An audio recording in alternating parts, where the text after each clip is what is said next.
बंदी छोड़ सतगुरु रामपाल जी महाराज जी की जय हो। परमेश्वर की सभी प्यारी आत्माओं को मुझ पवन दास का सत्साई।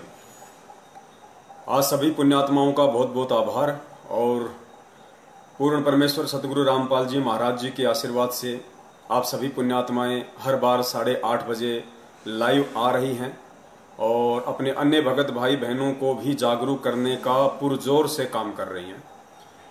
हम सभी सत्सेवक भाई बहनों पे पूर्ण परमेश्वर सतगुरु रामपाल जी महाराज जी की विशेष दया है, उनका विशेष आशीर्वाद है आप और हमारे साथ में। जो परमेश्वर ने इतनी बड़ी दया बख्श रखी है, दाता ने इतनी बड़ी मेहर कर रखी है परमात्मा ने कि सतगुरु प्रगट दिवस 8 सितंबर 2020 के संदेशे आप सभी भगत भाई बहनों के माध्यम से परमात्मा घर घर में पहुंचवा रहा है। और सतगुरुदेव जी की प्रत्येक आत्मा अपने अंतःकरण से ये सोचने पर विवश हो रही है, मजबूर हो रही है कि भाई हम जिन्हें परमात्मा कहते हैं फिर हम उनका जन्मदिन कैसे मना सकते हैं। ये तो सारी भक्ति का ही सत्यानाश हो जाएगा। तो पुण्यात्माओं, आप और हमारी जो सेवा बन रही है सतगुरु आशीर्वाद से, परमेश्वर ने जो सेवा आप और हम जैसे तुच्छ जीवों को बख्श रखी है, पुण्यात्मा उस सेवा का कोई वारन पार नहीं है। आज वर्तमान है और वर्तमान में भगवान कभी भी अपने भगत को श्रेय नहीं देता है। भगत के शरीर छोड़ने के बाद परमात्मा एक महिमा के रूप में फिर आने वाली पीढ़ियों के सामने उन भक्तों की महिमा का एक उदाहरण पेश करता है और आगे आने वाली पीढ़ियां उन भक्तों के जो सुक्रम थे उनको आधार बना के उनसे शिक्षा लेते हुए फिर आगे अपने भक्ति मार्ग को प्रशस्त करती हैं, सावधान रहती हैं। जिस प्रकार 650 साल पहले परमेश्वर कबीर साहिब जी काशी में प्रकट हुए थे, उस समय परमेश्वर ने कितने उदाहरण पेश किए। अर्जुन सर्जुन का उदाहरण पेश किया, उसके बाद परमेश्वर ने मीराबाई जी का भी उदाहरण पेश किया, गणिका माई का उदाहरण पेश किया, परमेश्वर ने सिकंदर लोधी जी का उदाहरण पेश किया, रविदास जी का उदाहरण पेश किया। परमेश्वर ने उस समय उन आत्माओं की जो महिमा थी, उन आत्माओं के माध्यम से परमेश्वर ने जो काम करवाए या स्वयं उन आत्माओं का रूप धारण करके परमेश्वर ने जो जो सुक्रम भक्ति मार्ग में किए, पुण्यात्माओं उस समय तो उन आत्माओं को भनक भी नहीं थी कि हम क्या कर रहे हैं। करने वाले सब कुछ परमेश्वर थे। उस समय उन आत्माओं को भनक नहीं थी, क्योंकि परमेश्वर को इस बात का पता है, वो अंतर्यामी होता है कि जीव जीव होता है और पीव पीव होता है। पीव यानी परमात्मा और जीव एक आत्मा। मालिक को पता था कि यदि इनकी यहां पे महिमा बन जाएगी तो ये जीव कभी भी भ्रमित हो सकता है, भक्ति मार्ग से दूर हो सकता है, इसके मन में मान बढ़ाई उजागर हो सकती है, अहंकार आ सकता है। तो परमेश्वर ने उस समय उन आत्माओं के माध्यम से जो जो सुक्रम किए, उन महिमाओं को उस समय वर्णित नहीं किया, लेकिन आज उन आत्माओं के जाने के बाद आज वही उदाहरण आप और हमारे सामने पेश किए जा रहे हैं। उन आत्माओं को महान बताया जाता है।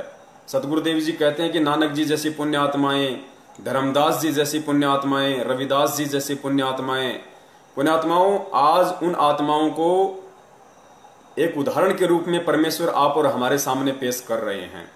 ठीक इसी प्रकार, ठीक इसी पैटर्न पे, इस भक्ति मार्ग और विधान के अनुसार सतगुरुदेव जी ने जो हमें अपने अनमोल सत्संगों में जो बताया, जो समझाया, उस आधार से पुण्यात्माओं आज जो काल भगवान के साथ में परमेश्वर के यंत्र सत्सेवकों की ज्ञान आधार से जो लड़ाई चल रही है और जो उदाहरण बन रहे हैं वर्तमान में कि परमेश्वर के बच्चे कितनी शालीनता से, कितने धैर्य के साथ में और किस तरह परमेश्वर के ज्ञान को आधार बनाते हुए विवेक के साथ में इस भक्ति मार्ग पे चल रहे हैं।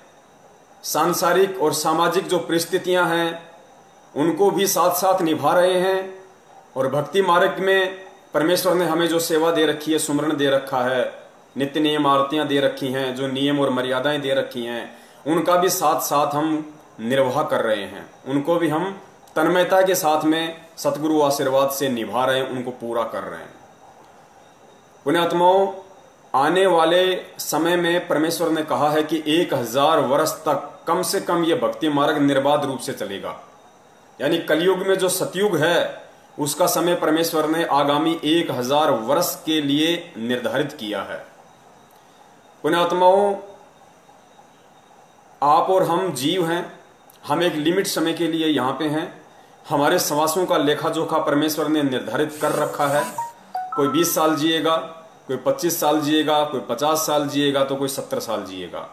ठीक इसी प्रकार आज जो पूर्ण परमेश्वर कबीर साहिब जी परम पूज्य सतगुरु रामपाल जी महाराज जी के स्वरूप में 8 सितंबर 1951 से इस पृथ्वी पर प्रकट हैं, विद्यमान हैं।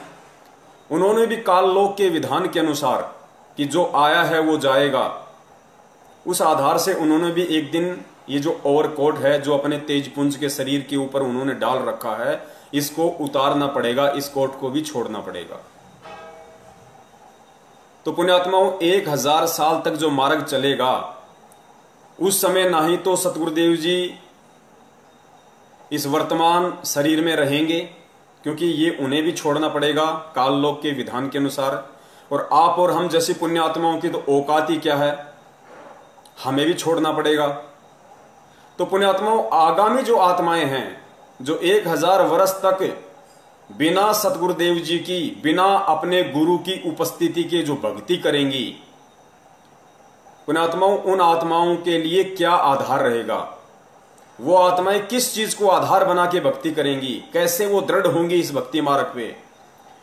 उन आत्माओं को भक्ति मार्ग पे दृढ़ता के साथ बनाए रखने के लिए, उनको टिकाए रखने के लिए आज परमेश्वर संगत में जो घटनाएं घटित करवा रहे हैं, जो उदाहरण आप और हम जैसे सत्सेवकों के माध्यम से परमात्मा बनवा रहे हैं, पुण्यात्माओं, ये जो एग्जाम्पल हैं, ये आगामी 1000 वर्ष तक जो आत्माएं सत्य भक्ति करेंगी उन आत्माओं के लिए उदाहरण पेश होगा। तो पुण्यात्माओं, हाथ जोड़ के निवेदन है, हम सेवक हैं, और जब हमें इतना परमेश्वर ने तत्व ज्ञान दिया है, हमें इतनी सद्बुद्धि बख्शी, हमें इतनी दिव्य दृष्टि परमात्मा ने बख्शी है इन चीजों को समझने की, तो पुण्यात्मा वर्तमान में हमें जो एक्टिंग मिली हुई है, हमें जो रोल मिला हुआ है, हम उसको तन्मयता के साथ में निभाएं, बिल्कुल धैर्य और विवेक के साथ में हम चलें इस भक्ति मार्ग पे। आज यदि हमने जरा सी भी त्रुटि कर डाली तो आने वाली आत्माएं, उनके ऊपर क्या असर पड़ेगा, वो हमारे विषय में क्या सोचेंगी, ये सर्वविदित है।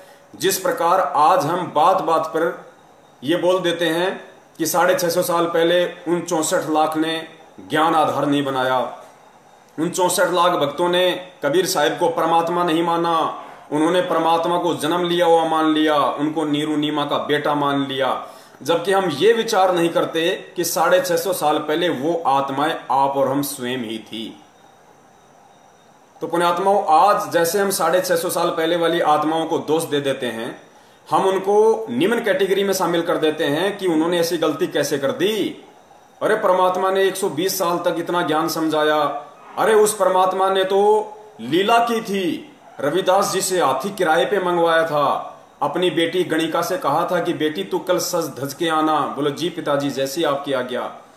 रविदास जी को पीलवान बना दिया, अपनी बेटी को हार श्रृंगार के साथ हाथी पे बैठा दिया, स्वयं वो परमात्मा अपनी बेटी के पीछे बैठ गया, हाथ में एक बोतल ले ली जिसमें गंगा जल था और अपनी बेटी के कंधे पे हाथ रख लिया और रविदास जी हाथी को हाँकने लग गए काशी के बाजार से। आज हम कह रहे हैं कि उस समय कैसे बुद्धि नहीं आई, इतना ज्ञान लेने के बाद कैसे उन लोगों ने विचार नहीं किया कि वो परमेश्वर जिसने 120 साल तक इतना ज्ञान दिया, हमने कैसे ये सोच लिया कि वो परमात्मा शराब पिएगा, वो परमात्मा एक वैश्या के साथ में इस तरीके से व्यवहार करेगा। पुण्यात्माओं, वो और कोई नहीं थे, वो आप और हम ही थे। और जो बातें आज हम उन आत्माओं के लिए कर रहे हैं, उस समय जो आत्माएं थीं आप और हमारे में से, आज हम ये सतगुरुदेव जी के द्वारा तत्व ज्ञान लेने के बाद, इस स्तर का ज्ञान लेने के बाद 650 साल पहले वाली आत्माओं को हम कितनी घृणित दृष्टि से देख रहे हैं, हम उनको कितनी मंद बुद्धि और अज्ञानी आत्माओं की दृष्टि से देख रहे हैं। तो कहीं ऐसा ना हो पुण्यात्माओं कि इस पृथ्वी पे 8 सितंबर 1951 के दिन वो पूर्ण ब्रह्म परमेश्वर कबीर साहिब सतगुरु रामपाल जी महाराज जी के रूप में प्रकट है और 27 वर्षों से सन 1994 से 18 नवंबर सन 2014 तक हमने उनसे जो अनमोल ज्ञान लिया 27 वर्षों तक, कहीं ऐसा ना हो कि वो ज्ञान लेने के बाद 8 सितंबर 2020 के दिन कुछ मनवस लोगों के कहने पे भेड़ चाल में चलते हुए हम उनका जन्मदिन मनाने की महाभूल कर बैठे। जन्मदिन मनाने का मतलब है हम उनको मानुष समझ बैठे, हम उनको जीव समझ बैठे कि संत रामपाल जी महाराज माता जी के गर्भ से बाहर आए हैं, जन्म लिया है। पुण्यात्माओं, ये महाभूल हमने भूल कर भी नहीं करनी है, वरना आज हमारा ये कर्म और आगामी जो आत्माएं होंगी उन आत्माओं के लिए वैसा ही हो जाएगा जैसा कि आज आप और हमारे लिए 650 साल पहले वाली आत्माओं के वो कर्म थे। उस समय उन्होंने परमात्मा को परमात्मा नहीं माना। कहीं ऐसा ना हो कि आज हम 8 सितंबर के दिन उस अविनाशी, उस अजन्मा, उस स्वयंभू परमात्मा सतगुरु रामपाल जी महाराज जी का जन्मदिन मनाकर और आगे आने वाली जो आत्माएं इस भक्ति मार्ग में हैं, कहीं हम उनके लिए मजाक ना बन जाएं। कहीं वो आत्माएं आपस में ये चर्चा ना करें कि उन मूर्खों को कैसे समझ में नहीं आया, 27 वर्षों तक क्या उन्होंने बाहर झोंका था, क्या उन्होंने परमेश्वर से ज्ञान नहीं लिया, क्या उन्होंने ज्ञान का अचार डाल दिया था, इस कान से सुन के इस कान से क्यों निकाल दिया, परमेश्वर ने कौन सी कमी छोड़ दी थी अपना अनमोल तत्व ज्ञान देने में, क्या उन मूर्खों को परमेश्वर ने लाभ नहीं दिए।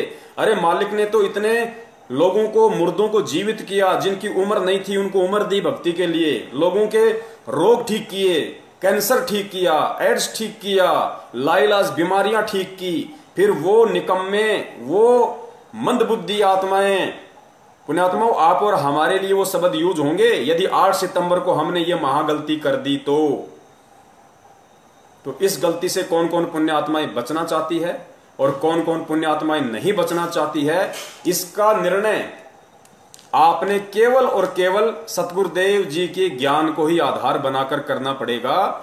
इसके अलावा इस दुनिया में और ऐसा कोई थर्मामीटर नहीं है, ऐसा कोई भी पैमाना नहीं है जिससे आप ये माप सको, आप ये नाप सको कि संत रामपाल जी महाराज जी माता जी से जन्म लेकर आए थे या फिर 8 सितंबर 1951 के दिन वो प्रकट हुए थे।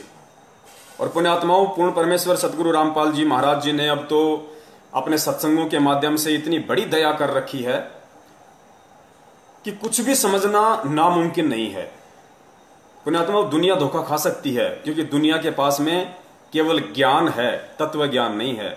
और हम भक्तों को परमेश्वर ने वो अनमोल तत्व ज्ञान दिया है, वो टॉर्च दी है जिससे हम गहरे से गहरे अंधेरे में भी देख सकते हैं। उस तार्किक शक्ति से, इस तत्व ज्ञान आधारित दिव्य दृष्टि से परमेश्वर ने जो दूरदृष्टि हमें दी है, इस ज्ञान आधार से हमें जो आगे का दिखाई दे रहा है। दुनिया को नहीं पता, दुनिया तो मजाक मानती है, कोई नरक नहीं, कोई गधा नहीं बनता, कोई सुअर नहीं बनता। लेकिन आप और हम जिन्होंने परमेश्वर के ज्ञान को आधार बनाया है, आज वो डर रहे हैं, आज वो डरने लग गए कि यदि भक्ति नहीं करी, उल्टे कर्म किए तो परमेश्वर ने कितने उदाहरण पेश किए हैं, कितने उदाहरण पेश किए। जैन धर्म के प्रवर्तक ऋषभदेव के पुत्र महावीर जैन का इतिहास परमेश्वर ने हमें पढ़ाया कि महावीर जैन की आत्मा कितनी बार गधा बनी, कितनी बार बिल्ली बनी, कितनी बार धोबी बना, कितनी बार घोड़ा बना, पुण्यात्माओं कितनी बार कुत्ता बना, पता नहीं 20 करोड़ बार बिल्ली, 10 करोड़ बार हाथी, 60,000 बार नपुंसक के जीवन, कितने लाख वर्ष धोबी, कितने कितने कष्ट उन्होंने सहे। क्यों? क्योंकि परमेश्वर ने तत्व ज्ञान हमें दे दिया। तो अब हमें यकीन हो गया कि वास्तव में जो हमारे सतगुरुदेव जी ने अपने मुखार विंद से वर्णन कर दिया वो परम सत्य है, उसमें मीन में की कोई गुंजाइश नहीं है। और सत्संगों में तो परमेश्वर ने अपने परमेश्वर होने के इतने उदाहरण पेश कर दिए, ज्ञानी आत्मा को समझने में तनिक भी देर नहीं करनी चाहिए। ऐसा ही एक छोटा सा और सत्संग है परमेश्वर का, वो आप जी सुनिए और मालिक दया करेंगे, बड़ी आसानी से समझ में आएगा। देखो, परमेश्वर पूर्ण संत केवल इशारा करेगा, संकेत करेगा और संकेतों से ही फिर हमने इस चीज को समझना पड़ेगा। तो परमेश्वर दया करें, एक छोटा सा वीडियो क्लिप है मालिक का, परमेश्वर क्या बताना चाह रहा है। परमात्मा ने ये बात कही उस समय जब वो स्वयं आए हुए थे, तो वो अपने से अतिरिक्त बोलते हैं।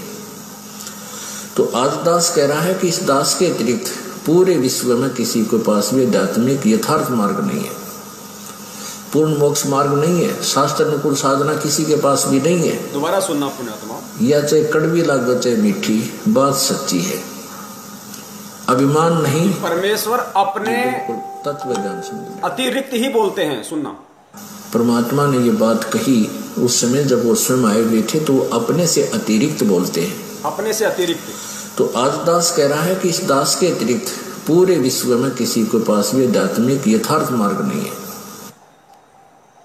पुण्यात्माओं, पूर्ण परमेश्वर सतगुरु रामपाल जी महाराज जी ने ये जो 20 सेकंड का छोटा सा जो वीडियो आप और हमारे सामने प्रस्तुत किया है, पेश किया है, इसमें कितना बड़ा रहस्य छुपा है। परमेश्वर ने साबित कर दिया कि मैं ही कबीर हूं, मैं ही परमेश्वर हूं।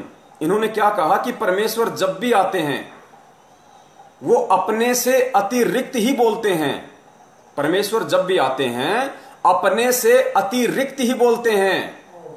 और तुरंत सतगुरु रामपाल जी महाराज जी ने क्या बोल दिया कि आज इस दास के अतिरिक्त पूरे विश्व में कोई संत नहीं है जिसके पास मोक्ष मार्ग हो।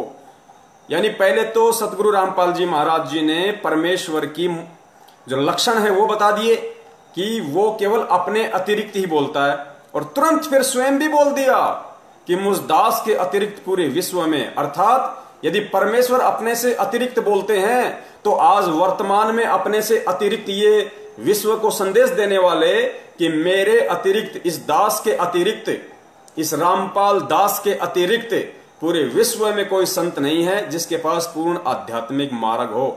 एक बार दोबारा से सुन लो पुण्यात्माओं, यही संकेत होते हैं परम संत के, यही वो तत्व ज्ञान है जिसका हमें निष्कर्ष निकालना है। एक बार पुनः सुन लीजिए, शायद परमेश्वर दया कर दें।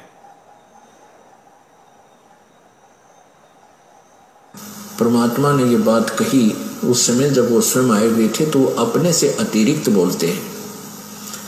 तो आज दास कह रहा है कि इस दास के अतिरिक्त पूरे विश्व में किसी के पास भी आध्यात्मिक यथार्थ मार्ग नहीं है, पूर्ण मोक्ष मार्ग नहीं है, शास्त्र अनुकूल साधना किसी के पास भी नहीं है।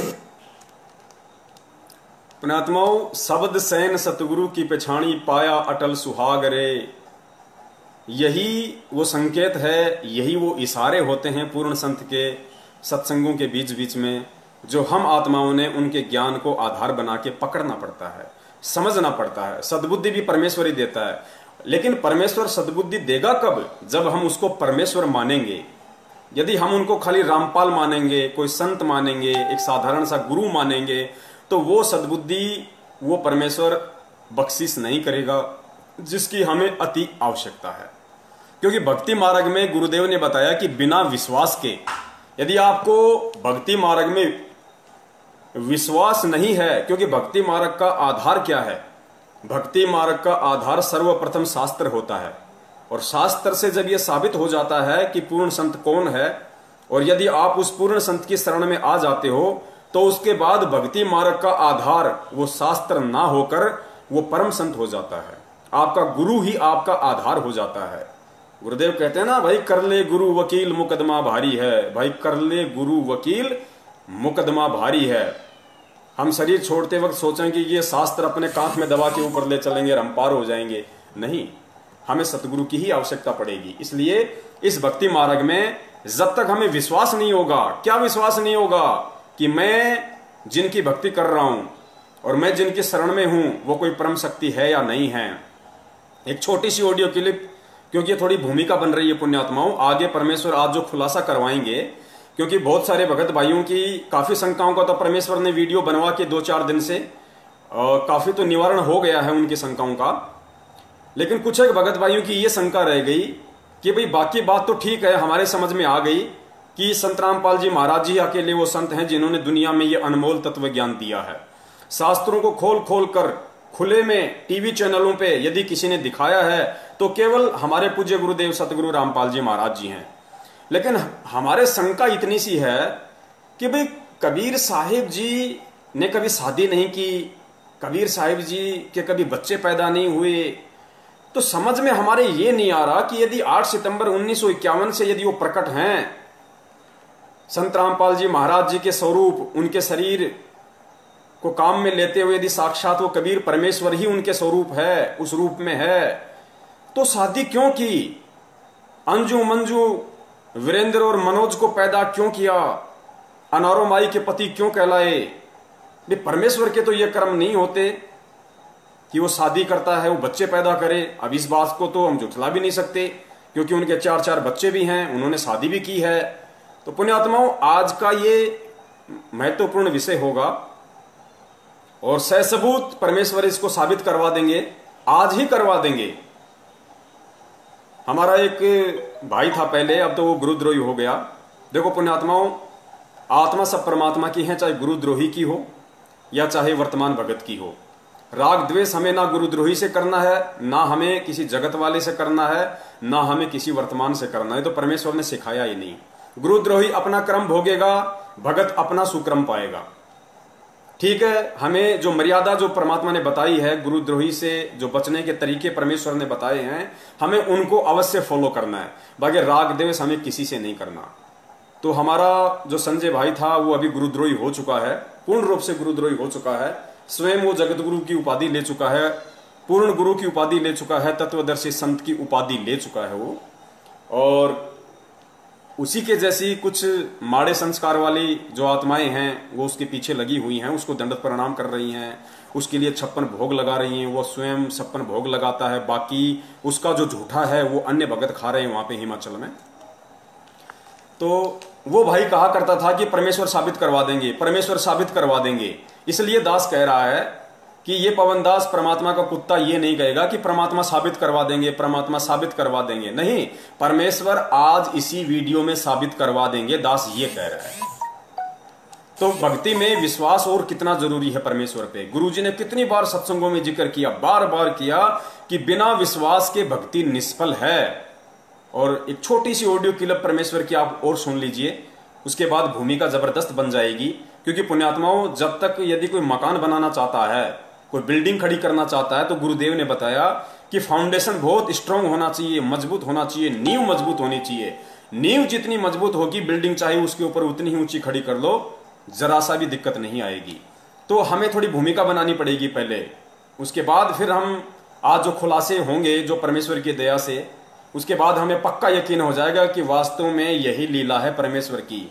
इसी लीला में तरीके से हम जिन्हें सतगुरुदेव जी, संत रामपाल जी महाराज जी यानी पूर्ण ब्रह्म कबीर साहिब जी का बेटा बेटी कहते हैं, अंजू मंजू मरन मनोज वीरेंद्र, भाई ये संत रामपाल जी महाराज जी के बेटा बेटी नहीं, ये तो लीला कुछ और है जो परमेश्वर आगे साबित करवाएंगे। तो ये छोटी सी ऑडियो क्लिप हम और सुने परमेश्वर के मुख कमल से कि भक्ति मार्ग में विश्वास की क्या महत्वता है।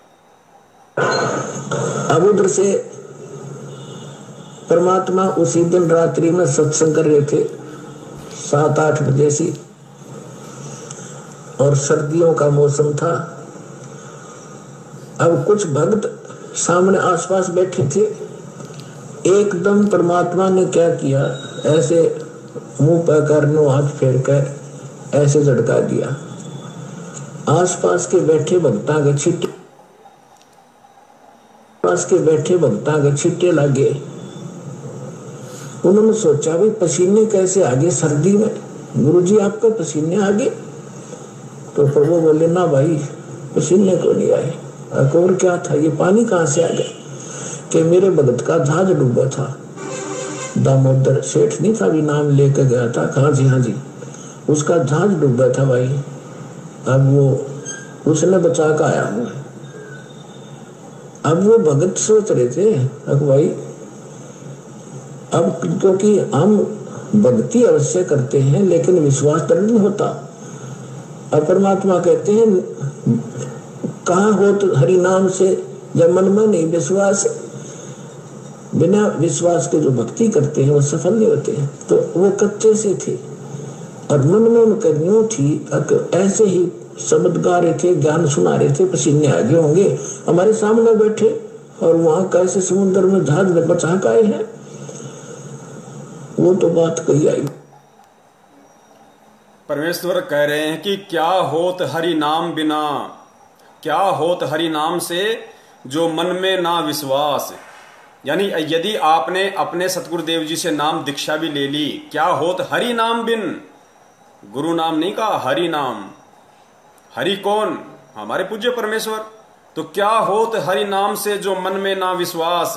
परमेश्वर कहते हैं यदि तुम्हें इतना भी विश्वास नहीं है कि मैं जिसकी भक्ति कर रहा हूं, जिसने मुझे नाम दीक्षा दी है, वो कौन है, वो खाली एक संत है या सारी सृष्टि का रचनहार है, जब तक तुम्हें इतना भी विश्वास नहीं होगा तो उस नाम का कोई यूज नहीं है, चाहे रात दिन उसके रट्टे लगाते रहना। गुरुदेव कहते हैं ठीक है, जैसा करोगे वैसा मिल जाएगा, लेकिन जिस चीज के लिए हम भक्ति कर रहे हैं, जो पापड़ बेल रहे हैं, संघर्ष कर रहे हैं, वो है मोक्ष।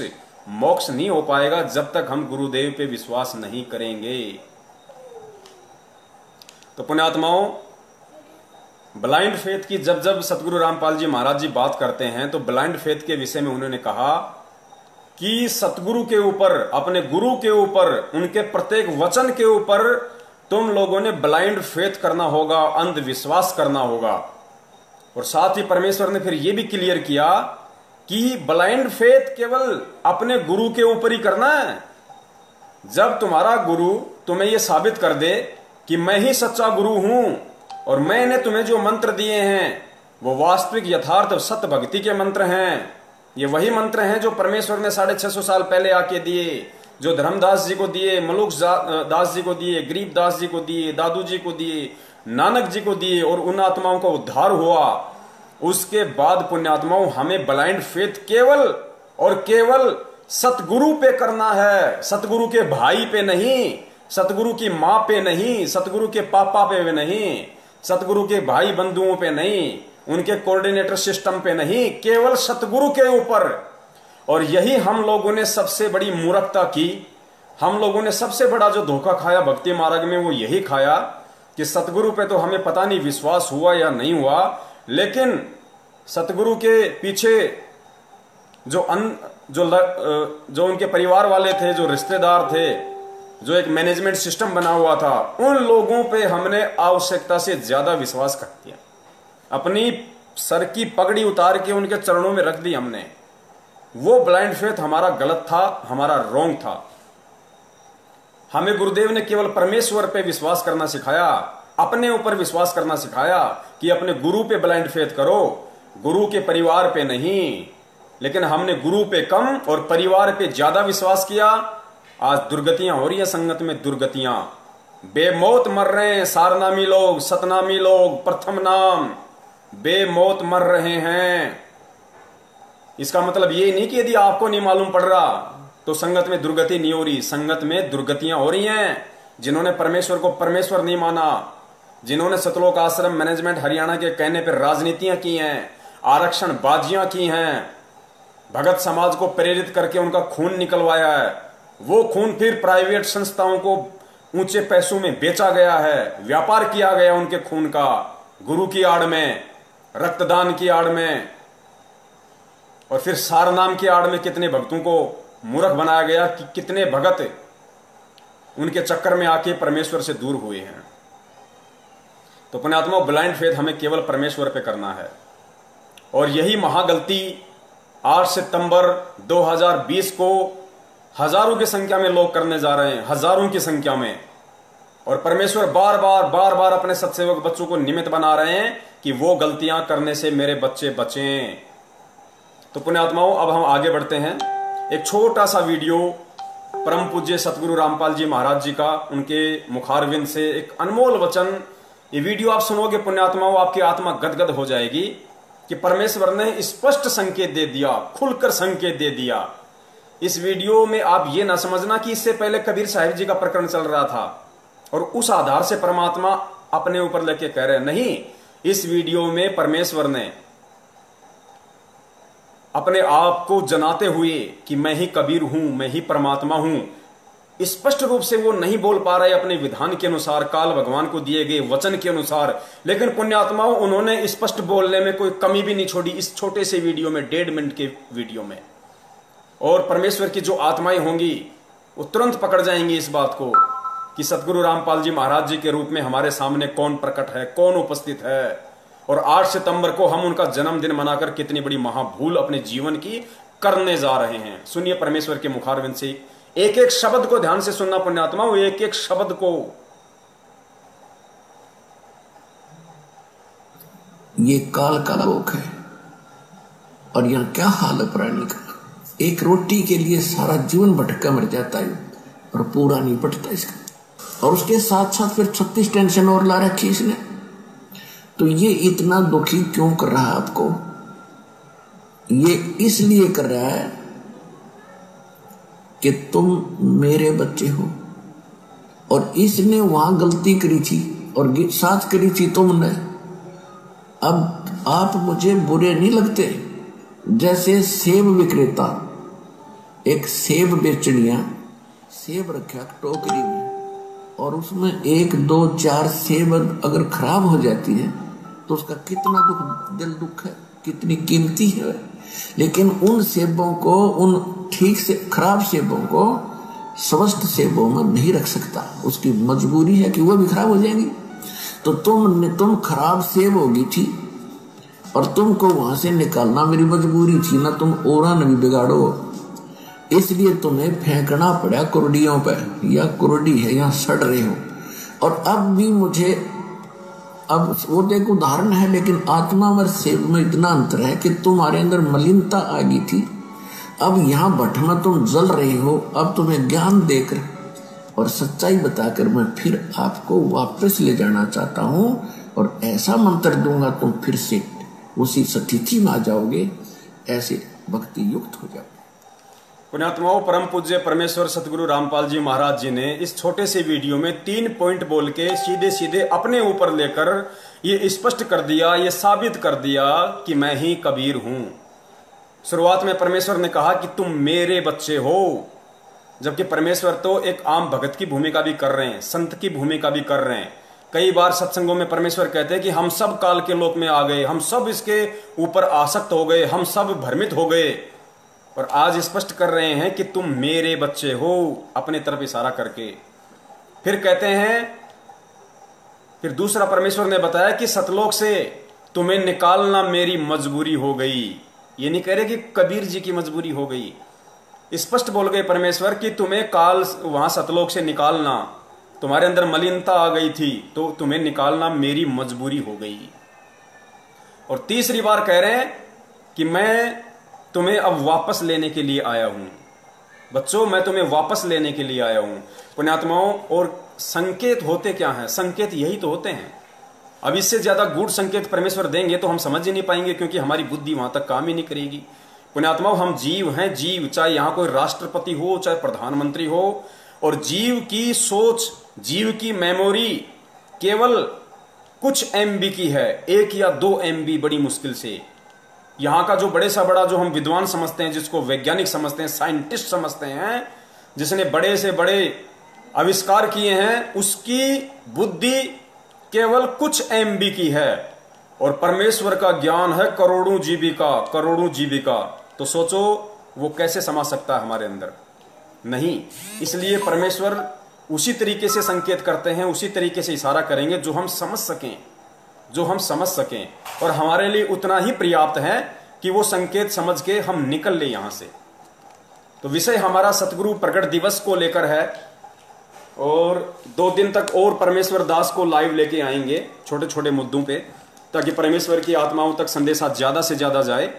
और दास निवेदन करेगा, अब आगे परमेश्वर महाखुलासा करवाएंगे उस बात का जिन लोगों को यह शंका है कि यदि आपके गुरु सतगुरु रामपाल जी महाराज परमात्मा हैं, पूर्ण ब्रह्म परमेश्वर हैं, यदि वो प्रकट हुए हैं, आज साक्षात संत रामपाल जी महाराज के स्वरूप में हैं, तो फिर उनके बच्चे क्यों, उन्होंने शादी क्यों की, उन्होंने स्त्री भोग क्यों किया? तो उसके लिए दास निवेदन करेगा, ज्यादा से ज्यादा आप जी शेयर को बटन दबाएं, शेयर का बटन दबाएं, और ज्यादा से ज्यादा जितने भी फेसबुक के ग्रुप हैं, क्योंकि पुण्यात्माओं मजा तभी आएगा जब संदेशा हमारे भगत भाइयों तक ज्यादा से ज्यादा जाएगा। पुण्यात्माओं, भगत ही नहीं, जगत वालों को भी परमेश्वर के वचन सुनने में बड़ा आनंद आ रहा है वर्तमान में, क्योंकि हर आदमी दुखी है और हर आत्मा परमात्मा की है, और ऊपर से ठीक का समय आ गया। तो पुण्यात्माओं, बच के कोई निकल नहीं सकता, सबको इस परमेश्वर की शरण में आना पड़ेगा। तो अब हम बढ़ते हैं हमारे उस खुलासे की तरफ जो परमेश्वर ने आज हम दासों को निमित्त बनाया है भगत और जगत को संदेशा दिलवाने के लिए। तो पुण्यात्माओं, सतगुरुदेव जी ने अपने सत्संगों में कोई कमी नहीं छोड़ी, हर पॉइंट को उन्होंने क्लियर किया है। अब कमी यदि ना समझी कि कहीं ना कहीं है तो केवल हम जीवों की है, क्योंकि या तो हम ध्यान से उनके सत्संग नहीं सुनते, या फिर हम परमेश्वर को परमेश्वर ना मान के और एक आम संत की तरह उनके साथ व्यवहार करते हैं और भक्ति भी करते रहते हैं, तो वो सद्बुद्धि हमें बख्शिश नहीं होगी जो एक सुयोग्य भगत को होनी चाहिए। तो इस बात का जो सबूत है, जो खुलासा है, वो सन 2012 में ही परमेश्वर सतगुरु रामपाल जी महाराज जी ने सतलोक आश्रम बरवाला में ये पुस्तक लिखी थी जिसका नाम है कबीर सागर का सरलार्थ। इसको 2016 में सतलोक आश्रम मैनेजमेंट हरियाणा ने टाइपिंग करवाकर अपने धार्मिक व्यापार के लिए संगत में भिजवा दिया, बंटवा दिया इसको। लेकिन और कहा कि सन 2016 में एक लेटर निकाला इन लोगों ने कि संत रामपाल जी महाराज जी ने हिसार जेल से लिख के भेजा है 400 पेज का कबीर सागर, जबकि इसकी भूमिका में लिखा हुआ है। आप पढ़ना पुण्यात्माओं, दास इतना नहीं पढ़ा पाएगा आपको सारा, क्योंकि समय का अभाव है, इंटरनेट का भी अभाव है, दास के पास इतना नेट नहीं है। इसकी भूमिका में लिखा हुआ है, सतगुरु रामपाल जी महाराज जी स्वयं कह रहे हैं कि इस दास ने मात्र 2 महीने के अंदर अंदर पूरे कबीर सागर को पढ़ा, उसका निष्कर्ष निकाला, और पूरा निष्कर्ष निकाल के मात्र 2 महीने के अंदर अंदर सन 2012 में इस कबीर सागर को लिपिबद्ध कर दिया था। मैनेजमेंट ने तो केवल इसको टाइप करवाया, टाइप, और कुछ मिलावट भी कर रखी है, वो भी आपको बताएंगे, वैसे तो वीडियो बने हुए हैं उसके ऊपर। तो परमेश्वर ने इसी के अंदर वो गहरा रहस्य छुपा रखा है। उस सवाल का जवाब परमेश्वर ने इस कबीर सागर के पेज नंबर 70 के ऊपर छुपा रखा है पुण्यात्माओं। पेज नंबर 70 ध्यान से पढ़ना, ज्यादातर भक्तात्माओं के घर पे रखा भी होगा।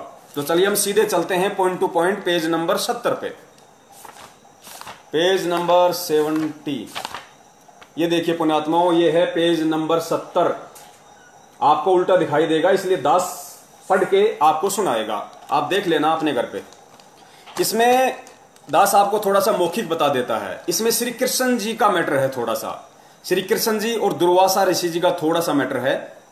और मैटर ये है कि परमेश्वर ने ये जो अनमोल कथा इस कबीर सागर के पेज नंबर 70 पे लिपिबद्ध की है, इसका बहुत बड़ा रहस्य था। और पुण्यात्मा, जब तक ठीक का समय नहीं आएगा, जब तक किसी भी चीज को बताने का, किसी भी चीज को वायरल करने का ठीक का समय नहीं आएगा, तब तक ना ही तो उस चीज को परमेश्वर बताता है और ना ही उस चीज को बताने के लिए और उस चीज को समझने के लिए अपने किसी भगत को सद्बुद्धि देता है। जब ठीक का समय आएगा तो परमात्मा भैसाराम से भी वेद मंत्र बुलवा देगा, वो इतना समर्थ है। तो दास की और मेरे जितने भी सत्सेवक भाई बहन हैं, उनकी कोई औकात नहीं है कि हम आप लोगों को इस वक्त ये संदेश दे सकें। हमारी स्थिति तो उस गधे के जैसी है जिसके विषय में कहा जाता है कि अल्लाह मेहरबान तो गधा पहलवान। तो हमारे ऊपर तो हमारे पूर्ण ब्रह्म परमेश्वर, वो अल्लाह, वो सतगुरु रामपाल जी महाराज जी मेहर है, उनकी मेहर है, वो मेहरबान है, जो हम जैसे गधों को पहलवान बना के संगत में छोड़ रखा है और अपने भगत भाई बहनों तक संदेशे जा रहे हैं। तो इसमें जो प्रकरण है वो दुर्वासा ऋषि और श्री कृष्ण जी को लेकर है। दास थोड़ा सा मौखिक बता देता है, फिर आपको ये पढ़कर भी बता देगा ताकि आपको और अच्छे से समझ में आए। तो परमेश्वर ने इसमें लिखा है, चलो पहले दास आपको पढ़ के बता देता है पुण्यात्माओं। श्री कृष्ण जति और दुर्वासा निराहारी थे।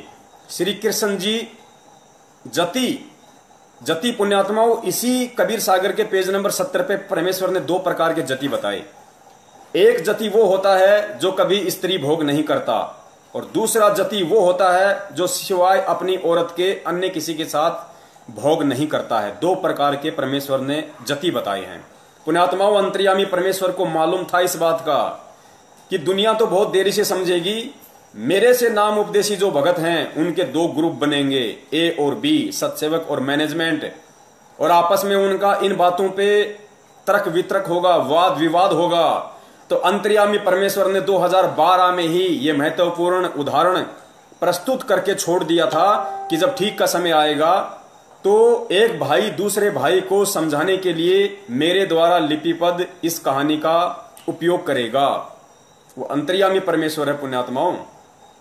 श्री कृष्ण जति और दुर्वासा निराहारी थे। निराहारी वो होता है जो आहार नहीं करता, जो भोजन के ऊपर आश्रित नहीं होता, जो अन्न के ऊपर आश्रित नहीं होता, उसको निराहारी कहते हैं, गुरुदेव ने बताया। कबीर जी ने कहा कि हे धर्मदास, आप जी को पता है कि श्री कृष्ण जी की 8 स्त्रियां तो वे थी जिनसे उन्होंने विवाह किया था। 16,000 वे स्त्रियां थीं जिनको एक राजा से युद्ध करके छीन कर लाए थे, तथा अन्य जो मथुरा वृंदावन की गोपियां थीं, इन सब के साथ श्री कृष्ण जी ने भोग विलास और कोष्टक में लिखा हुआ सेक्स करते थे। एक दुर्वासा ऋषि थे, वे निराहार रहते थे, दिन में केवल 1 दिन का दूब घास का खाते थे। दूब को ध्रुवा भी कहते हैं। केवल दूब के घास मात्र तिनके पर आधारित रहने के कारण ऋषि का नाम दुर्वासा प्रसिद्ध हुआ। एक समय कुछ गोपियों को दुर्वासा ऋषि के दर्शन करने की इच्छा हुई, परंतु दुर्वासा ऋषि का आश्रम यमुना नदी के उस पार था। गोपियों ने श्री कृष्ण जी से दुर्वासा ऋषि के दर्शन करने तथा उनको भोजन करवाकर साधु भोज का पुण्य लेने की इच्छा व्यक्त की।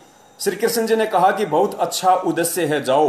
गोपियों ने समस्या बताई कि भगवान, यमुना नदी में अथाह जल बह रहा है, कैसे पार करेंगी। श्री कृष्ण जी ने कहा कि तुम जमुना नदी के किनारे खड़ी होकर यह शब्द कहना कि हे जमुना, पुण्यात्माओं ध्यान से सुनना, ये बहुत बड़ा प्रकरण है, बहुत बड़ा, परमेश्वर को परमेश्वर साबित करेगा ये प्रकरण, कि परमेश्वर के ना बच्चे हैं जिन्हें आप अंजू, मंजू, मनोज, वीरेंद्र, इन चारों को जिन्हें आप सतगुरु रामपाल जी महाराज जी का बेटा बेटी समझ रहे हैं, ये उनके बेटा बेटी नहीं है। ये किस आत्मा के बेटा बेटी हैं और किस विधि से, किस लीलामय तरीके से ये परमेश्वर से उत्पन्न हुए हैं, सर्जन हुए हैं, ये साबित होगा आज। श्री कृष्ण जी ने कहा कि तुम जमुना नदी के किनारे खड़ी होकर यह शब्द कहना कि हे जमुना दरिया, यदि श्री कृष्ण जति हैं, जति यानी जिन्होंने भोग विलास नहीं किया, यदि श्री कृष्ण जति हैं और हमारे साथ भोग विलास नहीं किया तो हमें रास्ता दे दो। जब वापस आओ तो जमुना के किनारे कहना कि हे जमुना दरिया, यदि दुर्वासा ऋषि पवन आहारी हैं तो हमें रास्ता दे दो। सैकड़ों गोपियां भोजन के थाल लेकर चली। यमुना नदी के किनारे जब ये शब्द बोले कि यदि श्री कृष्ण गोपाल जति हैं और हमारे साथ भोग विलास यानी सेक्स नहीं किया है, फिर यहां परमेश्वर ने कोष्टक में जति क्या होता है उसका एग्जाम्पल दे रखा है। जति 2 प्रकार के होते हैं, एक तो जिसने कभी स्त्री भोग नहीं किया हो, पुण्यात्मा ध्यान रखना, सतगुरुदेव जी के ऊपर यही जति वाला उदाहरण पेश होगा आगे। एक जति वो होता है जिसने कभी भी स्त्री भोग नहीं किया हो, दूसरा जिसने अपनी पत्नी के अतिरिक्त अन्य स्त्री से कभी मिलन नहीं किया हो, तो हमें रास्ता दे दो। उसी समय जमुना नदी का पानी घुटनों तक आ गया, इतना गहरा रह गया। सब गोपियां नदी पार कर गई। फिर से जमुना दरिया किनारों तक भरकर बहने लगी। गोपियों ने जमुना पार करते ही वापस जमुना उसी वेग से बहने लगी। यह देखकर सभी गोपियों ने विचार किया, पुण्यात्मा देखना गोपियों ने क्या विचार किया। यह देखकर सभी गोपियों ने विचार किया कि श्री कृष्ण जी ने हमारे साथ अनेकों बार विलास किया है, श्री कृष्ण जी ने हमारे साथ अनेकों बार सेक्स किया है, भोग विलास किया है, शारीरिक संबंध बनाए हैं। यह कैसा चमत्कार है। सब गोपियां यह विचार करती हुई दुर्वासा ऋषि के आश्रम में पहुंची। ऋषि दुर्वासा के सामने भोजन का थाल रखकर भोजन खाने की प्रार्थना की। ऋषि ने कहा कि देवियों, मैं आहार नहीं करता, केवल वायु पर या एक तुनका दूब घास का खा लेता हूं। उपस्थित सर्व भक्तों ने यही बताया। तब गोपियों ने कहा कि ऋषि जी, हम बड़ी श्रद्धा के साथ भोजन बनाकर लाई हैं, आप भोग नहीं लगाओगे तो हमारा दिल टूट जाएगा। यह कहकर बार बार विनय करने लगी। तब ऋषि दुर्वासा जी ने सबका भोजन सारा का सारा खा लिया। गोपियों को आश्चर्य भी हुआ और अपने भोजन को खाने से मिलने वाले पुण्य से खुशी भी हुई और अपने गांव को चल पड़ी।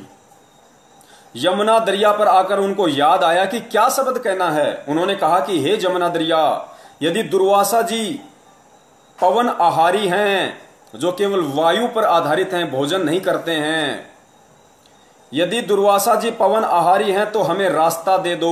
उसी समय जमुना दरिया का पानी घुटनों तक रह गया। सभी गोपियां दरिया पार कर गई। फिर से यमुना दरिया उसी तरह भरकर वेग में बहने लगी।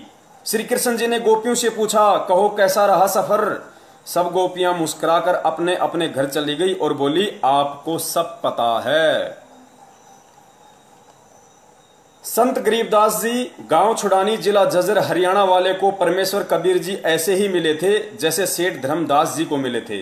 उनको भी सतलोक ले जाकर वापस छोड़ा था, उनको भी तत्व ज्ञान बताया था, उनका ज्ञान योग खोला था। संत गरीबदास जी ने अपनी अमृतवाणी में कहा है, पुण्यात्माओं, ये श्री कृष्ण जी की कथा का जिक्र आज से 300 साल पहले बंदी छोड़ गरीबदास जी महाराज जी ने भी अपने सदग्रंथ साहिब में लिपिबद्ध कर दिया था। केवल आज आप और हम इस बिचली पीढ़ी वाली पुण्यात्माओं के लिए, ताकि उनको अपने सतगुरुदेव जी में साक्षात कबीर भगवान के दर्शन हो, उनको अपने गुरु में किसी भी प्रकार का कोई मीन मेख दिखाई ना दें, उनके मन में यह तनिक भी शंका और भ्रम पैदा ना हो, ना कोई कर सके इस दुनिया में कि मेरा गुरु कबीर नहीं है, मेरा गुरु तो साक्षात ही कबीर है। 350 साल पहले गरीबदास जी महाराज जी ने भी सतग्रंथ साहिब में लिपिबद्ध कर दिया। और आज पूर्ण परमेश्वर सतगुरु रामपाल जी महाराज जी ने, जिन्होंने कबीर साहिब जी की भी भूमिका निभाई, आदरणीय गरीबदास जी महाराज जी की भी जिन्होंने भूमिका निभाई, और आज स्वयं साक्षात प्रकट है, उन्होंने भी इस कबीर सागर के सरलार्थ पेज नंबर 70 पे भी इस बात को लिपिबद्ध कर दिया, सिर्फ आप और हम जैसी अंध पुण्यात्माओं की आंखें खोलने के लिए। तो आदरणीय गरीबदास जी महाराज जी ने क्या लिखा है? गरीब कृष्ण गोपी का भोग कर, गरीबदास जी महाराज जी कह रहे हैं कि गरीब कृष्ण गोपी का भोग कर, श्री कृष्ण ने गोपिकाओं का भोग करके, उनके साथ भोग विलास करके, सेक्स करके भी, गरीब श्री कृष्ण गोपी का भोग कर फेर जति कहाया, जाकी गति पाई नहीं ऐसे त्रिभुवन राया। परमेश्वर ने साबित किया है कि श्री कृष्ण जी पुण्यात्माओं एक 3 लोक का एक विभागीय मंत्री भी नहीं कह सकते, क्योंकि जिस रूप में वो सर्जन थे वो श्री कृष्ण जी रूप में सर्जन थे। विभागीय मंत्री उनको श्री विष्णु रूप में कह सकते हैं। श्री कृष्ण जी जो श्री विष्णु जी के अंश अवतार थे, या काल भगवान के भी आप उनको अंश अवतार बोल सकते हैं, क्योंकि उन्हीं की प्रेरणा से ये सब काम होते हैं यहाँ पे काल लोक में।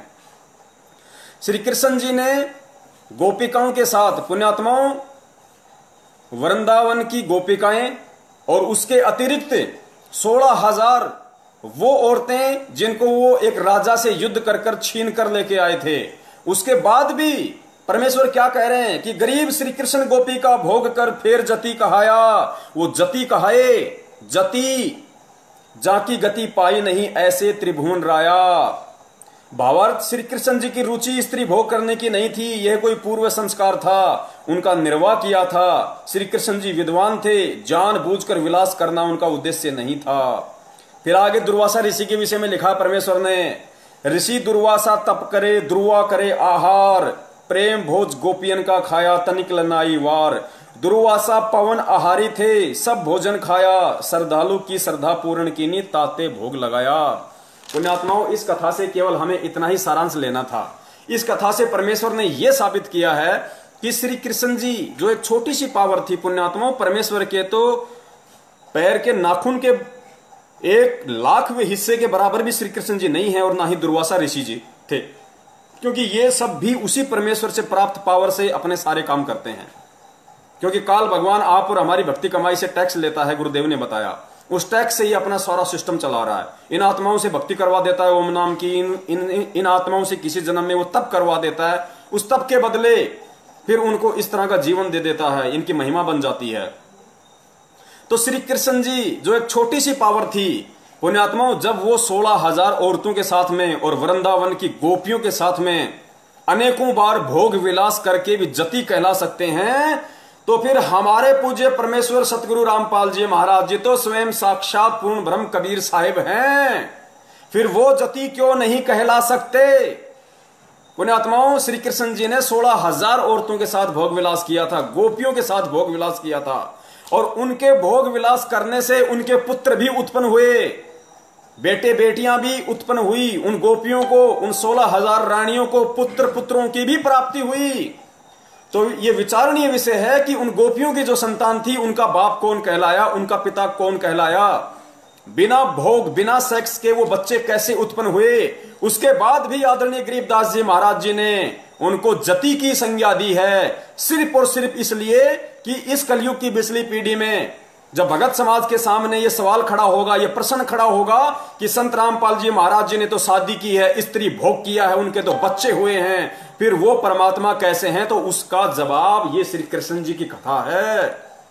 जब उस पूर्ण परमेश्वर कबीर साहिब का एक अदना सा बच्चा श्री कृष्ण और 16,000 औरतों के साथ में भोग विलास करके जति कहला सकता है, तो पूर्ण परमेश्वर के पास में तो अनेकों तरीके हैं, अनेकों तरीके। पुण्यात्माओं, पूर्ण परमेश्वर कबीर साहिब अनंत कलाओं के भगवान हैं, अनंत कलाओं के भगवान। उन्हें भोग करने की क्या आवश्यकता पुण्यात्माओं।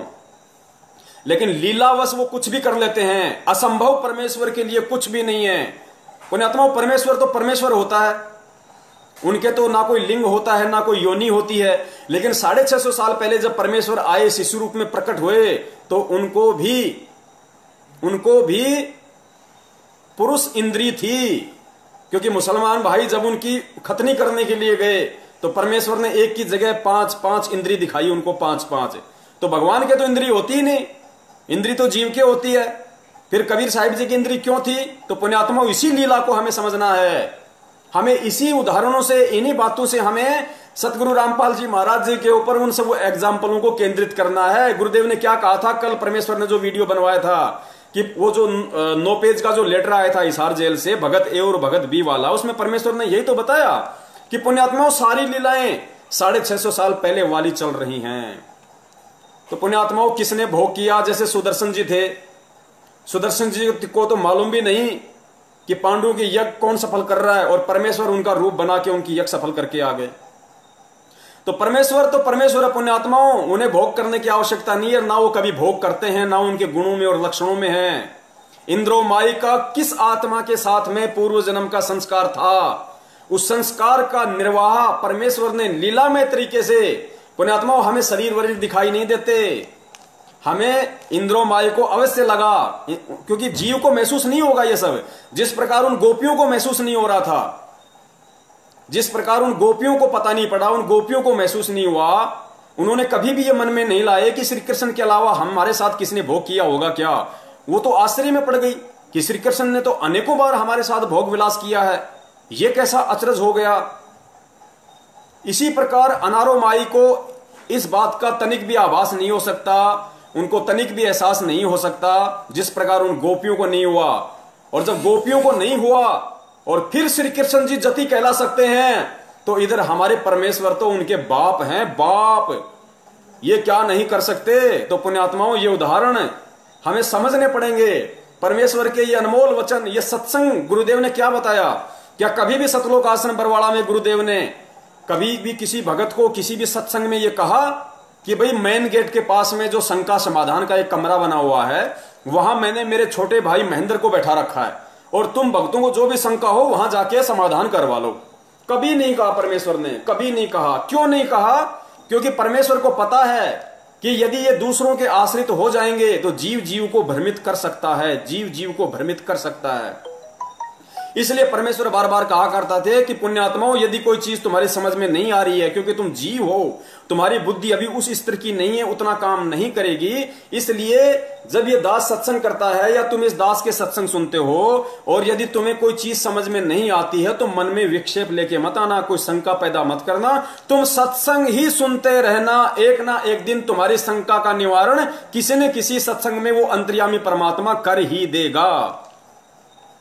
तो पुण्यात्माओं, महेंद्र जी को तो सतलोक आश्रम बरवाड़ा में वो पद देना बहुत जरूरी था, क्योंकि वो सतगुरुदेव जी का सांसारिक रूप में छोटा भाई था, बराबर की टक्कर थी भाई। और महेंद्र जी को यदि छोटा मोटा पद परमेश्वर यदि इस तरह का ना देते, तो वो नया बखेड़ा वहां पे शुरू कर देता, जो परमेश्वर के लिए और जी का झाड़ बन जाता वहां पे। इसलिए उसके मन की तृप्ति के लिए, उसके पाखंडवाद को बढ़ावा ना मिले, उसके मन की तृप्ति हो जाए, वो थोड़ा सा न्यूट्रल हो जाए, निष्क्रिय हो जाए, इसलिए उसको अन्य भक्तों से बढ़कर मान सम्मान जबरन दिया गया वहां पे। परमेश्वर अंतर्यामी है, परमात्मा को सब पता है कि कौन भगत क्या बखेड़ा खड़ा करेगा, संगत में कुसंगत कौन है, कब वो भगत संगत में बांस बन के खड़ा हो जाएगा, खुद भी जलेगा और दूसरों को भी जलाएगा। तो ये उन भगत भाइयों की शंका का निवारण हो गया होगा पुण्यात्माओं।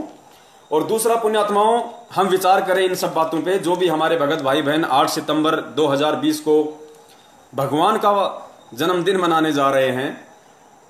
अब शर्म तो उनको नहीं आएगी, क्योंकि जब परमेश्वर बुद्धि देंगे तभी उनके समझ में आएगी, और बुद्धि देने में तो परमेश्वर ने कोई कमी छोड़ी नहीं। तो जाहिर सी बात है उनका कोई पिछला संस्कार ही कमजोर है, माड़ा है, जिस वजह से वो ज्ञान को आधार नहीं बना पा रहे। पुण्यात्माओं, विचार करो, विचार करो। हम जिस परमात्मा कबीर साहिब जी का, आप भूल जाओ संत रामपाल जी महाराज जी को। पुण्यात्माओं, हमारे लिए संत रामपाल जी महाराज जी को भूलने का मतलब, जो दास आपको बोलना चाह रहा है, उसका मतलब ये ना समझ लेना आप लोग कि अपने गुरुदेव को भूल जाओ। संत रामपाल जी महाराज जी एक जो ओवरकोट हैं, जो एक शरीर हैं, जो कबीर परमेश्वर ने उस शरीर को जो माध्यम बनाया है, दास उसकी बात कर रहा है। उसके अंदर जो आत्मराम है, जो हमारा कबीर परमात्मा है, जो सौद स्वरूपी राम है, तेज पुंज वाला है, मैं उसकी बात कर रहा हूं कि हमने उनको याद रखना है। वो केवल एक माध्यम बने हुए हैं वर्तमान में, ओवरकोट पहन के संत रामपाल जी महाराज जी के स्वरूप का। तो पुण्यात्माओं, हमारे लिए ठीक है, वो तो माध्यम वो बना के रखेंगे इस काल लोक के विधान के अनुसार। तो दास ये कहना चाह रहा था कि दास के घर में कबीर साहिब जी का जो फोटो हम मानते हैं कि ये परमात्मा का फोटो है, ये उनका चित्र है, नहीं पुण्यात्माओं। दास अपने घर में कबीर साहिब जी का जो दाढ़ी मूछ वाला फोटो वो नहीं रखता।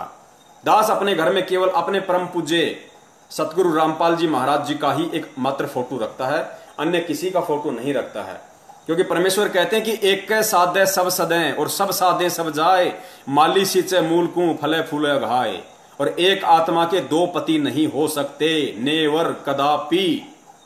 तो हमें एक में ही भाव रखना है, हमें एक में ही श्रद्धा रखनी है। यही संत रामपाल जी महाराज जी के रूप में जो साक्षात कबीर परमेश्वर बैठे हैं, वही हमारा पिता है, वही हमारा बाप है, वही हमारा पिता है, वही हमारा पति है। इसके अतिरिक्त हमने अन्य की कोई आस्था रखनी ही नहीं। अरे परमेश्वर के तो असंख्य रूप हैं। एक कबीर साहिब जी की फोटो हम क्यों लगाते हैं? मुनिंद्र ऋषि की लगाओ, करुणामय जी की लगाओ, केशव बंजारे की लगाओ, वो तो समस्त वेद के रूप में भी आए थे, वो तो गरीबदास जी महाराज जी के रूप में भी थे, वो तो ईसा मसीह के रूप में भी बाद में अपनी भगत की महिमा को बनाए रखने के लिए प्रकट हो गए थे। वो तो मंसूर का रूप धारण करके भी शहर में घूम रहे थे, हजारों मंसूर बनके। स्वयं साक्षात वो कबीर परमेश्वरी तो था। तो पुण्यात्माओं, हमने केवल वर्तमान में जिससे हमारा बेड़ा पार होना है।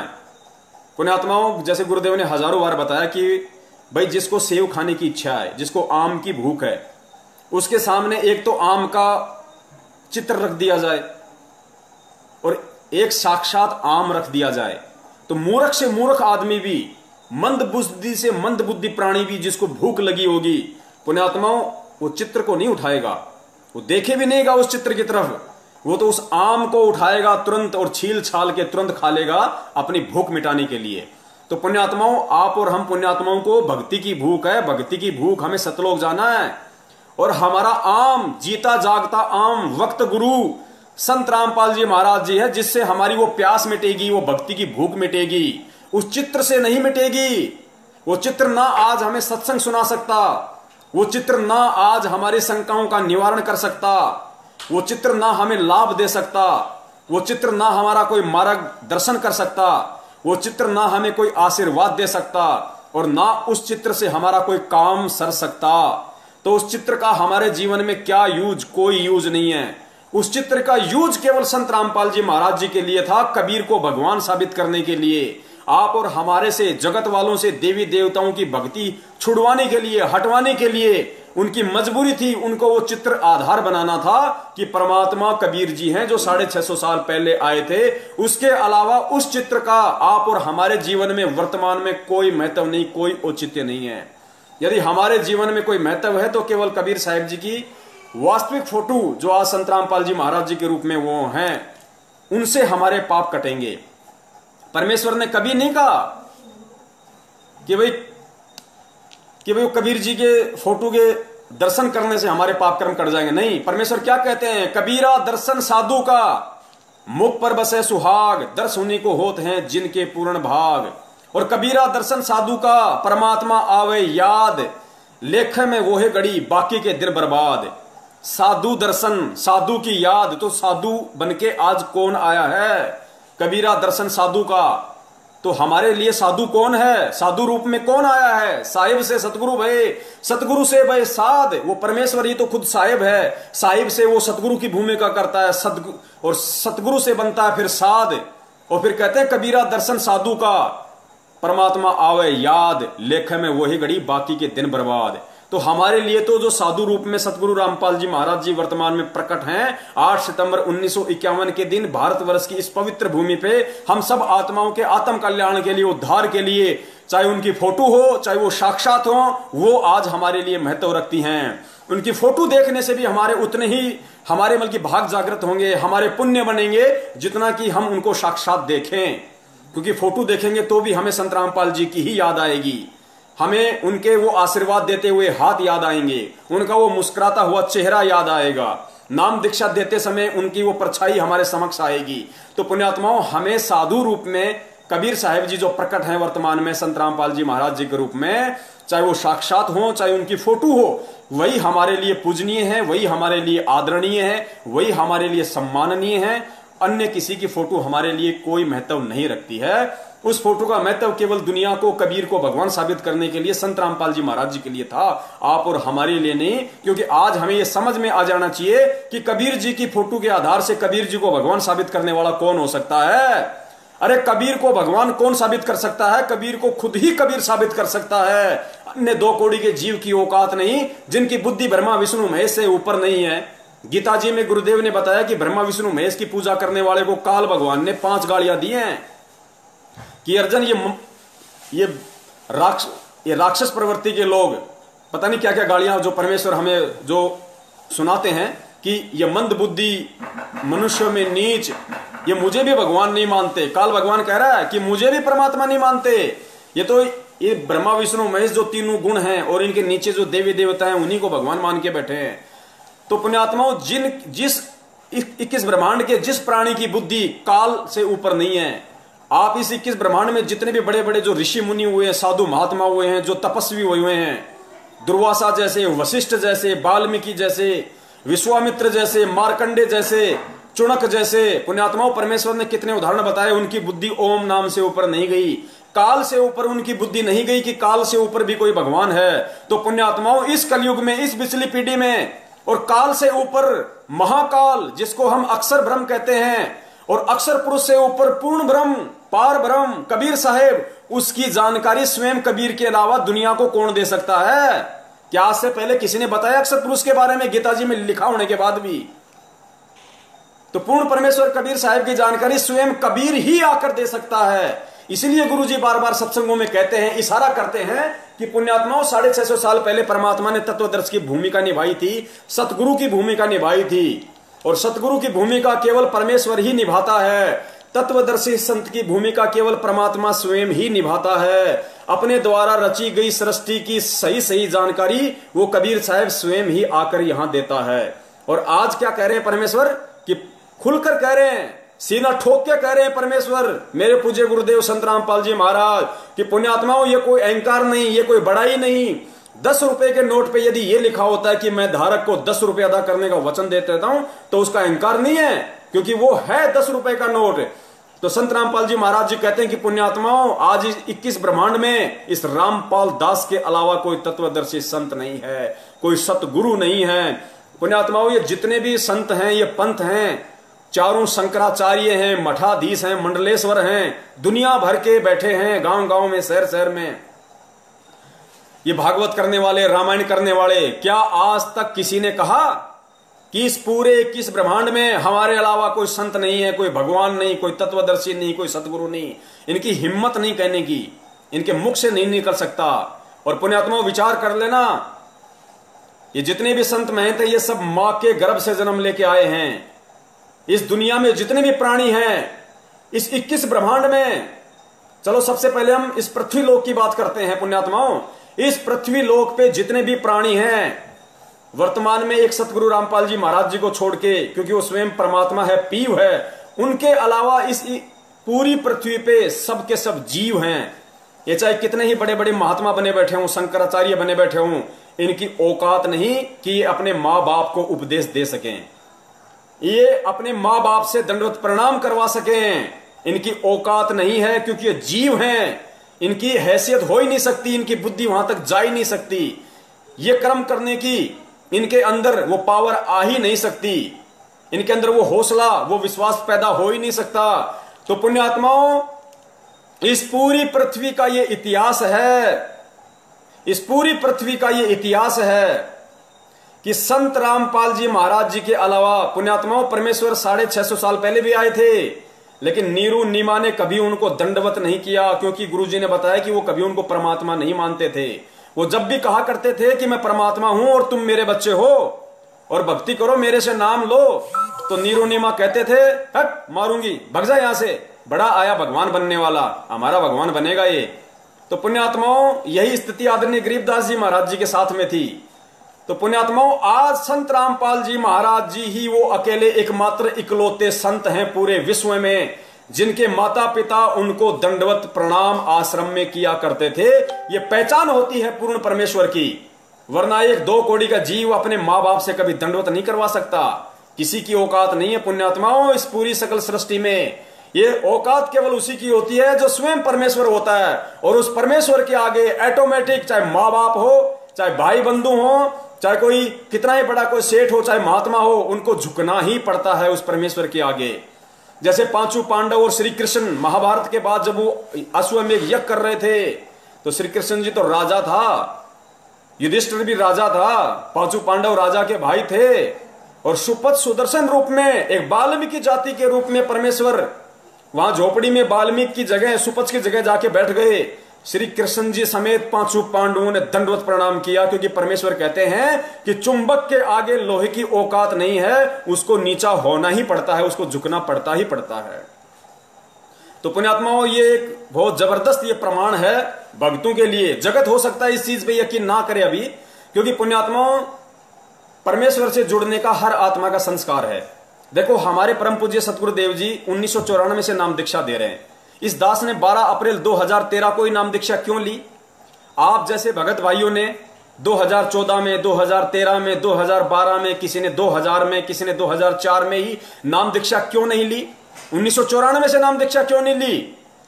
क्योंकि हमें मालूम भी नहीं पड़ा कि पृथ्वी पे कोई परमात्मा भी है क्या, परमात्मा भी होता है क्या, भगवान भी होता है क्या।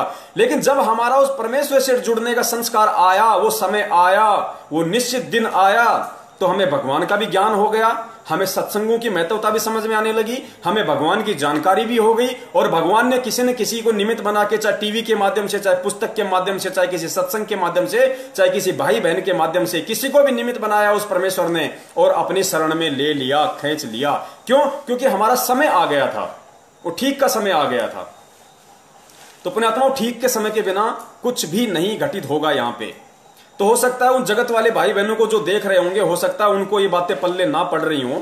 वैसे तो आत्मा वो भी परमात्मा की हैं, समझ में तो उनके भी थोड़ा थोड़ा अवश्य आ रहा होगा, लेकिन फिर भी उनको अच्छी तरीके से समझ में जब आएगा जब वो परमेश्वर के सत्संग सुनना शुरू कर देंगी। यूट्यूब पे संत रामपाल जी महाराज जी के सत्संग आप वहां पे सर्च कीजिए, उनके नाम से ढेरों सत्संग आ जाएंगे। आप जी सुनिए वहां पे कुछ दिन, और परमेश्वर दया करेंगे, फिर आप जी के समझ में आने लग जाएगा कि हम कहां जी रहे हैं। तो पुण्यात्माओं, दूसरी बात ये जो दास कहना चाह रहा था, और लगता है मोबाइल की बैटरी जाने वाली है, तो परमेश्वर दया करें, पहले लगा लेते हैं, अपन वो गलती ना करें जो गलती परमात्मा ने पहले करवाई थी। परमात्मा ने नहीं करवाई, दासों से हो गई, मुंह से निकल गया,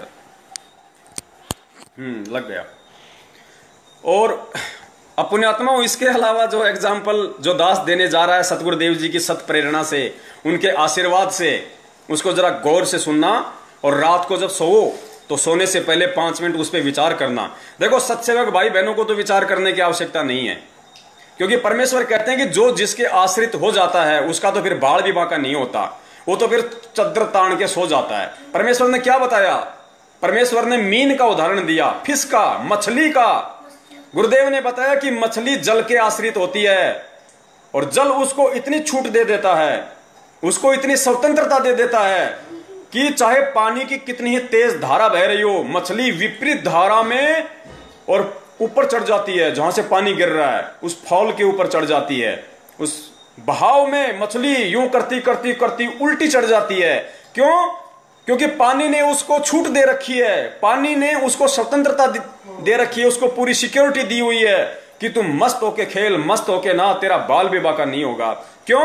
क्योंकि वो मछली उस पानी के आश्रित है, उसके बिना वो जीवित नहीं रह सकती, उसके बिना उसके जीवन का कोई उद्देश्य नहीं, कोई मकसद नहीं, कोई सार नहीं, कोई सारांश नहीं, कोई निष्कर्ष नहीं।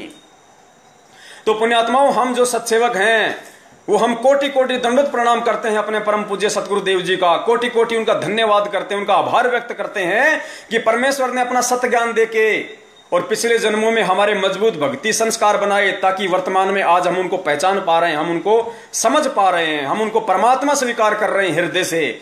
तो परमेश्वर ने सत्सेवकों को तो भाई मछली की तरह खुली छूट दे रखी है, हमारे को तो कोई मीन मेख नहीं है किसी भी प्रकार की।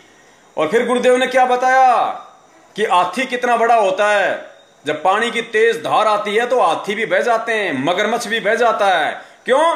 क्योंकि वो पानी के आश्रित नहीं है। मगरमच्छ घंटे 2 घंटे भी जल से बाहर रह लेता है, सो लेता है, जी जाता है, लेकिन मछली नहीं रह सकती। इसलिए मगरमच्छ रहता तो पानी में है, लेकिन वो पानी के आश्रित नहीं है। इसी प्रकार सतलोक आश्रम मैनेजमेंट हरियाणा और उनके पीछे लगे हुए लाखों की संख्या में हमारे जो भगत भाई बहन हैं, गुरुदेव ने क्या बताया उस लेटर में कि ये लोग समर्पित तो हैं, लेकिन आध्यात्मिक ज्ञान इनको संपूर्ण नहीं है, जिस कारण से इनकी श्रद्धा, इनके भाव मेरे अंदर नहीं बन रहे। सत्सेवकों को मेरे अंदर कबीर दिखाई देता है और मैनेजमेंट यानी भगत ए को मेरे अंदर रामपाल दिखाई देता है, जिसमें जमीन और आसमान का अंतर है। उस 9 पेज के लेटर में परमेश्वर ने खुलासा किया है। तो पुण्यात्माओं, हमें कोई शंका नहीं है, हमें तो परमेश्वर उस लायक बना रहे हैं कि जिनको शंका है उनकी शंकाओं का निवारण करवा रहे हैं। परमेश्वर हम तुच्छ जीवों को, जिनकी कोई औकात नहीं, पुण्यात्माओं, उनको निमित्त बना रहे हैं लाखों के भगत समाज को संदेशा दिलवाने के लिए कि हम परमेश्वर को परमेश्वर माने। 650 साल पहले हमने जो महाभूल, महागलती की कि हम परमात्मा को परमात्मा नहीं मान पाए, आज वो गलती करने से हम बचें। 8 सितंबर सन 2020 को संत रामपाल जी महाराज जी का एकमात्र सतलोक आश्रम मैनेजमेंट हरियाणा के कहने से हम उनका जन्मदिन मनाने से हम बचें, अपने कर्म फूटने से बचें। बहुत सारे भगत भाई कहते हैं कि भाई सतलोक आश्रम मैनेजमेंट हरियाणा तो गुरुदेव ने बनाया है, परमात्मा ने तो बनाया मैनेजमेंट, गुरुजी ने तो बनाया मैनेजमेंट, फिर हम उनकी बात क्यों नहीं माने? तो भैया, काल भगवान को भी तो परमात्मा ने बनाया था, काल भगवान को भी तो परमात्मा ने बनाया, गुरुदेव ने बनाया है। फिर तुम काल भगवान की बात क्यों नहीं मानते? ओम नाम का बोल के उच्चारण क्यों नहीं करते? तुम लोग ये तप क्यों नहीं करते? डले क्यों नहीं ढोते? उसकी बात क्यों नहीं मानते? गुरुदेव ने बनाया है मैनेजमेंट को, गुरुदेव ने बनाया है काल भगवान को, लेकिन गुरुदेव ने अपना विधान भी बताया है कि जो मेरे मर्यादाओं के जो खिलाफ चले, जो मेरे ज्ञान को आधार बना के ना चले, उनसे तुम्हारा कोई मेल नहीं होना चाहिए, उनसे तुम्हारा कोई संपर्क नहीं होना चाहिए, चाहे तुम्हारा कितना ही निजी हो, तुम्हारा कितना ही प्रिय क्यों ना हो।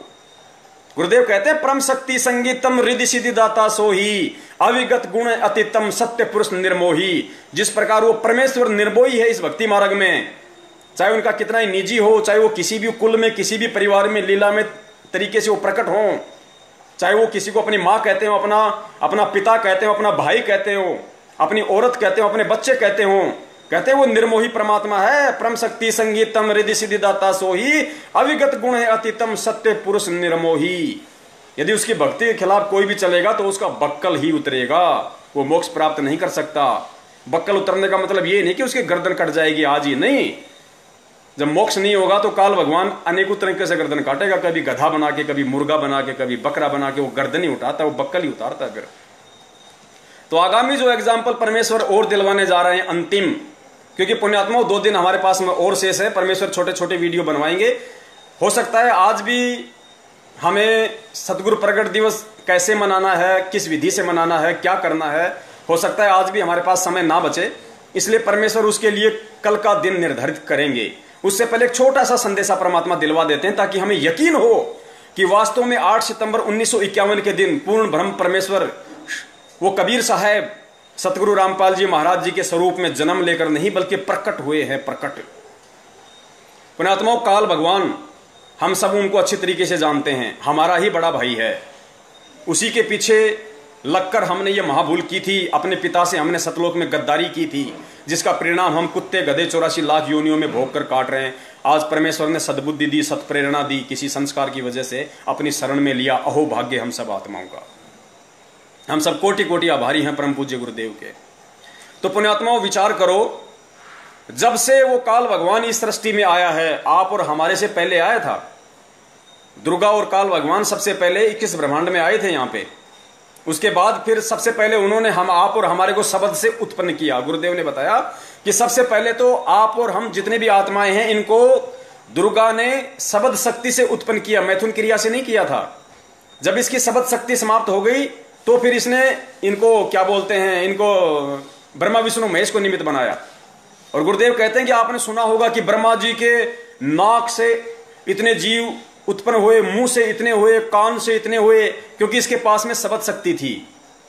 और जब इसकी शब्द शक्ति समाप्त हो गई तो फिर काल भगवान ने इस सृष्टि में मैथुन क्रिया शुरू की है। उसके बाद अरे गुरुदेव ने क्या बताया कि जब ब्रह्मा विष्णु महेश का जब जन्म हो रहा था, उनका कमल के फूल पे लेटा हुआ था, उस समय गुरुदेव ने क्या बताया कि मधु और कैटब आ गए। अब बताओ कहां से आ गए? मधु और कैटब कहां से आ गए? उन्होंने कहां से जन्म लिया? उसको दुर्गा ने, गुरुदेव ने बताया कि मधु और कैटब को दुर्गा ने अपने शब्द शक्ति से उत्पन्न किया था, ब्रह्मा विष्णु महेश को यह जनाने के लिए कि तुम पूर्ण परमात्मा नहीं हो, तुम कोई बहुत बड़ी कोई पावर नहीं हो, कल को तुम्हारे अंदर अहंकार आ जाए, अभिमान आ जाए। और उनका बाप काल भगवान, पुण्यात्माओं विचार करना, परमेश्वर ने बताया कि काल भगवान कभी जन्म नहीं लेता। क्या काल भगवान जन्म लेके आया था यहाँ पे? और काल भगवान ने कितनी बार अपना शरीर छोड़ा है? तो क्या दूसरा शरीर वो जन्म लेके छोड़ता है? किसी मां के पेट से जन्म लेता है? नहीं। गुरुदेव ने बताया कि परमेश्वर के आशीर्वाद से, सतगुरु के आशीर्वाद से, वो शब्द से उत्पन्न होता है। ये सभी आत्माएं दूसरे ब्रह्मांड में चली जाती हैं। दुर्गा और काल को भी परमेश्वर अपने शब्द शक्ति से दूसरे ब्रह्मांड में भेज देता है। फिर नए सिरे से दुर्गा और काल की उत्पत्ति अपने शब्द से करता है परमात्मा। तो पुण्यात्माओं, जो परमेश्वर काल की उत्पत्ति शब्द से करता है, जिस काल का आज तक यहाँ पे किसी मां के पेट से जन्म नहीं हुआ, तो स्वयं वो परमात्मा यदि 8 सितंबर 1951 के दिन अपने धर्मदास जी के साथ 650 साल पहले किए वायदे के अनुसार, वचन के अनुसार, यदि 8 सितंबर 1951 के दिन इस बिजली पीढ़ी में भारत की पवित्र भूमि पे आएगा, तो क्या मां से जन्म लेके आएगा? जो काल का जन्म नहीं होने देता मां के पेट से, उसको अपने शब्द से उत्पन्न करता है। वो इतना समर्थ, इतना पावरफुल, इतना शक्तिमान परमात्मा के स्वयं मां के गर्भ से आएगा। पुण्यात्माओं, हमारी बुद्धि भ्रष्ट है उन आत्माओं की जो ये महाभूल 8 सितंबर 2020 को उनका जन्मदिन मनाकर करने जा रही है। पुण्यात्माओं, बच लेना, अगर बचना हो तो। ये संदेश परमेश्वर आप लोगों को स्पेशल दिलवा रहे हैं। अपने कुत्तों को स्पेशल तरीके से परमात्मा निमित्त बना रहा है। ये सौभाग्य नहीं मिलता। दास बार बार कहता है कि एक बाल पे 2 छक्के और जीवन में 2 मौके किसी परम सौभाग्यशाली व्यक्ति को मिलते हैं, आम व्यक्ति को नहीं मिलते। पुण्यात्मा, विचार कर लेना इन सब बातों पे। 4 दिन से परमात्मा कुत्ते की तरह भगवा रहे हैं अपने दासों को। सिर्फ तुम्हें एक पवन दास दिखाई दे रहा है यूट्यूब पे, फेसबुक पे, व्हाट्सएप पे। नहीं, इस पवन दास की बिल्कुल भी औकात नहीं है।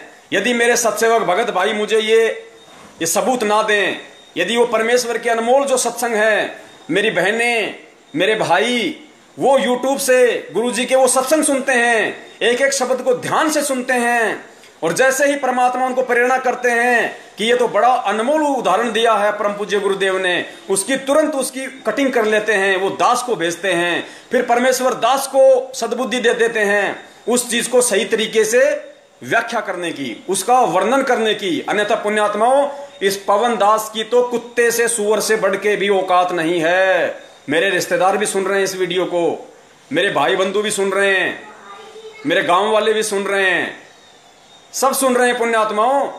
और इस दास की औकात नहीं है तो नहीं है भाई। मुझे रिश्तेदार नहीं चाहिए, मुझे भाई बंधु नहीं चाहिए, मुझे वो बहनें नहीं चाहिए जो परमेश्वर के मार्ग में नहीं आ पा रही बार बार संदेशा देने के बाद भी। मुझे वो जीजा साली नहीं चाहिए जो बार बार संदेशा दिलवाने के बाद भी भगवान को नहीं समझ पा रही, नहीं आ रही।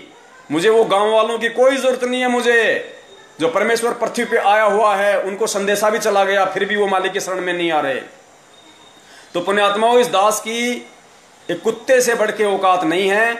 यदि मेरे भगत भाई बहन, सत्सेवक भगत भाई बहन, यदि मुझे वो सबूत उपलब्ध ना करवाएं तो इसमें किसी का कोई श्रेय नहीं है पुण्यात्माओं। और यदि श्रेय है तो सबसे बड़ा श्रेय केवल परम पूज्य सतगुरु रामपाल जी महाराज जी का है। और उसके बाद यदि किसी का श्रेय है तो मेरे सत्सेवक भगत भाई बहनों का है, और तीसरे नंबर पे इस कुत्ते का है। जो उनके बिना ये एक जुबान भी नहीं निकाल सकता यहां पे, यदि वो सबूत वो भाई बहन मुझे उपलब्ध ना करवाएं तो पुण्यात्माओं परमेश्वर दया करें। आज के लिए इतना ही काफी। कल यदि परमात्मा दास को निमित्त बनाएंगे तो जरूर दास कल भी लाइव आएगा कुछ नई शंकाओं के साथ में और उनके समाधान को लेके, क्योंकि 2 दिन हमारे पास में है। परमेश्वर दया करेंगे कल हम इस बात पे चर्चा करेंगे कि भाई कैसे और किस विधि से हम परमेश्वर का प्रकट दिवस मनाएं, क्योंकि सतलोक आश्रम मैनेजमेंट हरियाणा वालों ने तो कई पाबंदियां लगा दी हैं। पुण्यात्माओं, हम जानवर नहीं हैं, हम गधे नहीं हैं। जिनको गधा बनना है ये ज्ञान लेके, जिनको जानवर बनना है वो बने। हमें डंडे के जोर से नहीं चलना कि हमें कोई छड़ी दिखाएगा तब हम इधर मुड़ेंगे, कोई छड़ी दिखाएगा तो इधर मुड़ेंगे, नहीं। डंडे के बल पे, डंडे के डर से वो चलते हैं जो गधे होते हैं, जो जानवर होते हैं, जो मूर्ख प्राणी होते हैं। और वो लोग भूमिका निभा रहे हैं उस डंडे के इशारे से चलने की, जो सतलोक आश्रम मैनेजमेंट हरियाणा के पीछे लगे हुए हैं। अरे विचार करो पुण्यात्माओं, गुरु जी तुम्हें आदेशों का गुलाम नहीं बनाना चाहता। गुरु कभी नहीं चाहता कि मेरा बेटा, मेरा बच्चा मेरे आदेशों का गुलाम बने। गुरु का सबसे बड़ा आदेश उसका सत्संग है। तुम सुबह सुबह नित्य नियम करते हो, उसमें सारे आदेश ही तो हैं गुरुदेव के। अभी जो लॉकडाउन चल रहा था, कुछ लोगों को इन्होंने जिंद में, रोहतक वगैरह में कहां पे भंडारा करवा दिया और आदेश दे दिया कि कोई भी उनको इस तरीके से भंडारा नहीं करवाएगा, गुरुदेव का आदेश है, हमें करवाना है। अरे क्यों, काहे का आदेश है गुरुदेव का? अरे गुरुदेव तो रोज आदेश देते हैं भाई। नित्य नियम में कहे कबीर पुकार के, दोए बात लख ले, एक साहिब की बंदगी और भूखों को कछु दे। और लॉकडाउन में पुण्यात्मा वो मजदूर वो भूखे तो मर रहे थे बेचारे, और तुम लोगों ने आदेश निकाल दिया कि मैनेजमेंट के अलावा, सतलोक आश्रम मैनेजमेंट ने भिवानी आश्रम के अलावा उनको कोई भोजन नहीं कराएगा। कोई भी संगत वाला बिना सतलोक आश्रम के आदेश के, उनके उस पीले पर्चे के कोई भी किसी को भोजन नहीं कराएगा, कोई किसी को नहीं ठहराएगा। क्यों? तुम्हारे बाप के गुलाम है क्या? तुम्हारा बाप तो काल है, हम काल के गुलाम नहीं भाई, हम तो परमेश्वर के गुलाम हैं। और परमेश्वर का गुलाम वो होता है जो उनके सत्संगों का गुलाम होता है, उनके ज्ञान का गुलाम होता है। तो परमेश्वर हमें ज्ञान आधारी आत्मा बनाने आए हैं भैया। 4 युग हो गए, ये धर्म के ठेकेदार हमको ऐसे ही तो मूर्ख बनाते आ रहे थे बिना ज्ञान के, और हम मूर्ख बनते रहे। उन्होंने काशी में करोत लगा दी, पहले रखे 10 रुपए, फिर रखे 50 रुपए की, स्पेशल आदेश आ गया भगवान का है। तो तुम लोगों ने क्या यही तो बबंडर खड़ा कर रखा है संगत में। परम पूज्य गुरुदेव 2014 में 7,000 रुपए पाठ प्रकाश के और 500 रुपए ज्योति के लिया करते थे। तुम लोगों ने बढ़ा बढ़ा के क्या कर दिया, उस करोत की जगह तुमने 10 से 50 कर दिए। 7,000 से तुमने 11,000 किए, 11 से तुमने 15 किए। शर्म आनी चाहिए तुम लोगों को, लेकिन शर्म आएगी नहीं, क्योंकि इन बातों का असर तुम पे नहीं होगा। हमें पता है इन सब बातों का। सतलोक आश्रम मैनेजमेंट हरियाणा पे, नामदान केंद्र वालों पे और कोऑर्डिनेटरों पे ना तो मुझ पवन दास की किसी बात का कोई असर होगा और ना ही सतगुरुदेव जी के किसी सत्संग का कोई असर होगा। क्यों नहीं होगा? ठीक उसी तरह नहीं होगा जिस प्रकार सतगुरु रामपाल जी महाराज जी के संदेशों का अन्य नकली धर्म गुरुओं पे नहीं हो रहा, शंकराचार्यों पे नहीं हो रहा। गुरुदेव को भी इस बात का अच्छे से पता है कि उन पे कोई असर नहीं होगा, क्योंकि वो तो मान बढ़ाई में धस चुके हैं, उन पे नहीं होगा। लेकिन उनके पीछे जो भोली आत्माएं लगी हुई हैं, जो करोड़ों की लाखों की संख्या में जो बेचारा भोला भगत समाज है, वो मेरी बातों पे विचार करेंगे, मंथन करेंगे। तो हमें पता है कि ये मैनेजमेंट वाले, ये कोऑर्डिनेटर, ये सतलोक आश्रम मैनेजमेंट, उनका परिवार सतगुरुदेव जी का, इन पे असर नहीं होगा। इनको तो हम जहर दिखाई दे रहे हैं। अब बहुत सारे जो मैनेजमेंट वाले देख रहे हैं, वो तो ये देख रहे हैं कि पवन दास अगर इस मोबाइल से बाहर निकल जाए तो अभी इसकी घेटी दबा दें, अभी इसकी गर्दन दबा दें इसकी। हमें पता है बड़े भैया, परमात्मा को भी लोगों ने इसी तरीके से मारने की कोशिश की, साजिशें रची कि रामपाल कभी एक बार अगर अकेला आश्रम से बाहर मिल जाए ना तो उसके पंख भी नहीं मिलेंगे।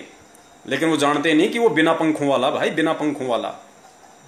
एक छोटा सा, चलो पुण्यात्मा दास नहीं सुनाएगा जो चुटकुला, क्योंकि अब समय नहीं है इतना। परमेश्वर फिर दया करेंगे, अपने कुत्ते पे निमित्त बनाएंगे तो फिर आएंगे। कल वैसे आना ही है, परमेश्वर दया करेंगे। और ये जो वीडियो है, इस वीडियो को आप लोग ज्यादा से ज्यादा शेयर करें हमें शेयर कोई मान बढ़ाई के लिए नहीं करना, हमें शेयर अपने आप को कोई सुप्रीम जताने के लिए नहीं करना, क्योंकि हम गधे हैं। अल्लाह मेहरबान तो गधा पहलवान। इस मैसेज को ज्यादा से ज्यादा वायरल केवल हमें इसीलिए करना है कि 8 सितंबर 2020 को संत रामपाल जी महाराज जी को मानो समझकर, उनको इंद्रो माई से जन्म लिया हुआ मानकर जानकर, हमारे वो भोले भगत भाई बहन जो सतलोक आश्रम मैनेजमेंट हरियाणा के पीछे लगे हुए हैं, भेड़ चाल में चल रहे हैं, एक दूसरे की पूंछ पकड़ के अंधे होके चल रहे हैं, वो समझें, वो विचार करें, वो मंथन करें कि हम क्या गलती करने जा रहे हैं। पुण्यात्माओं, हिसार की छोटी जेल में बैठे, हिसार की छोटी जेल में बैठकर, और आप और हम जो 21 ब्रह्मांड रूपी इस बड़ी जेल में बैठे हैं ना, हम कैदियों की रहनी करनी देख रहा है वो परमात्मा। उस परमात्मा के लिए कोई कैद नहीं है, कोई कर्म लागू नहीं होता, भगवान पे कोई कर्म लागू नहीं होता। हम सुबह सुबह नित्य नियम में पढ़ते हैं ना कि काल कर्म लागे नहीं, ऐसी कुछ वाणी है परमात्मा की। उस परमेश्वर पे काल के कोई कर्म लागू नहीं है। पुण्यात्मा विचार करना, इस लोक के नियम भी केवल इंसानों पे लागू हैं। अगर मैंने किसी का मर्डर कर दिया, आपने किसी का मर्डर कर दिया, तो पुण्यात्मा पुलिस पकड़ के 2 मिनट में कोर्ट में हाजिर कर देगी, रिमांड होगा वो अलग। और यदि 2 सांड आपस में लड़ रहे हैं और बीच में कोई आदमी आ गया और सींग उसको लग गया, वो मर गया, तो उस सांड को कोई जज के सामने प्रस्तुत नहीं करता, कोई पुलिस पकड़ के उसको लेके नहीं जाती कि साहब इसने तो उस आदमी, उसको रामचंद्र को मार दिया इसने। अब वो जज ना उसको कोई सजा सुनाता है कि इस काले कलर वाले बैल का 4 दिन का रिमांड लिया जाए।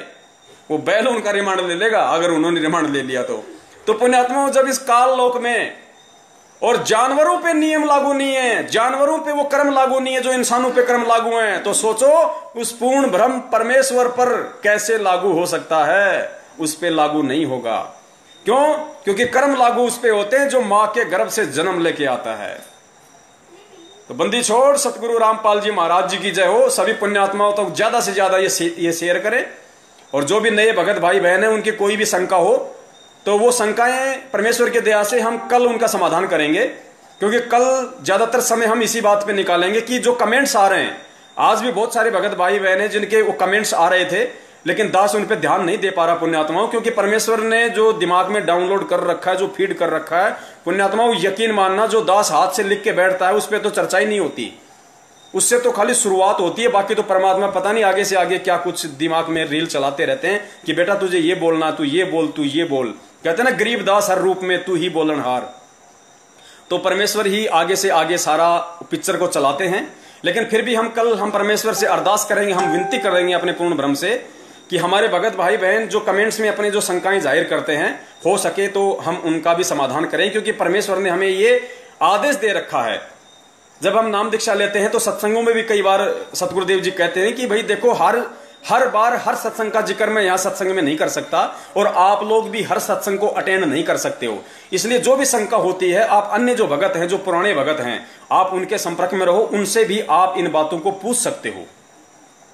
तो परमेश्वर दया करें, उसी आदेश को, उसी अधिकार को काम में लेते हुए, वरना हमारी तो कोई औकात नहीं है किसी की शंकाओं का समाधान करने की, लेकिन परमेश्वर के उस सत्संग रूपी आदेश के अनुसार हम उसका यूज करते हुए कल हो सकता है हम जो कमेंट्स में कुछ भगत भाइयों की जो शंकाएं होंगी उनका परमेश्वर निवारण करवाएंगे। तो बंदी छोड़ सतगुरु रामपाल जी महाराज की जय हो। सत साहिब।